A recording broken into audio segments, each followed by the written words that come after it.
Up we go into the wild blue yonder. Flying high into the sun. We've played some pretty fun games this year, but Operation Overlord from Virgin is one of our favorites.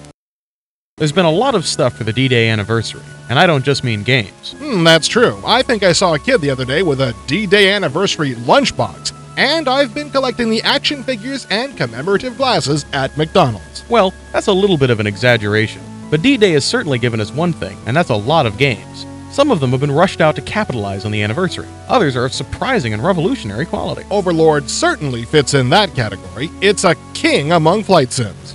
First, a little bit of background. D-Day didn't happen overnight. Before the full-scale invasion could occur, Eisenhower ordered the Allied air forces to go in and soften up Nazi-occupied France. Supply lines had to be hit. Military storehouses and bases had to be wrecked. And the dreaded Luftwaffe had to be weakened. And it's that part of the war, and not D-Day itself, which Overlord is all about. Overlord is a lot of things. It's hyped not only as a flight sim of revolutionary graphic quality, but also as a game that simulates the life of a D-Day fighter pilot and as a strategy game. Don't buy the part about simulating the life. That's just a reference to old Tangmere Station here. Between fights, you can explore this place, hitting the ops room, the tower, even your bedroom where you keep a diary. It's in the ops room that you can also plan your missions out in detail. And since Overlord supports a complete campaign game with every mission affecting the entire war effort in France, it does make this a genuine strategy game. But Tangmere Station isn't really much of a simulation of anything. It's just a nice way to dress up all of the menus. You can use the gatehouse to leave the game, for instance, and the tower to configure scramble missions.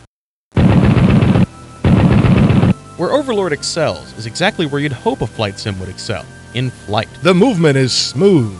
The action has a lot of variety. Shooting trains, bridges, bunkers, lots of dogfighting. And you can fly Spitfires, Mustangs, and Typhoons, all of which are represented with unparalleled realism right down to the last work in flight.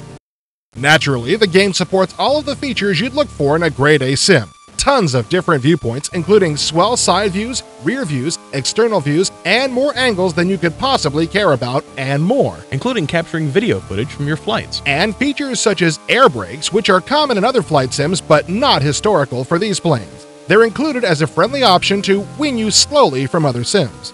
Only one part of the game really fails. The inside combat lock. Oh yeah, right. I forgot about that. Floating viewpoints to keep your eye on the enemy have never worked. They're always too disorienting without gravity, and the real-life planetary referent to make the body know what the eye is doing. Virgin claimed that theirs was different, that it provided non-distracting visual reference that kept it from getting disoriented. Wrong! It's the same old story. It'll get you airsick without getting you off the ground. Too bad, but we can't be too hard on Virgin for that. The rest of the game is great, and we'll be exploring its other features for months to come.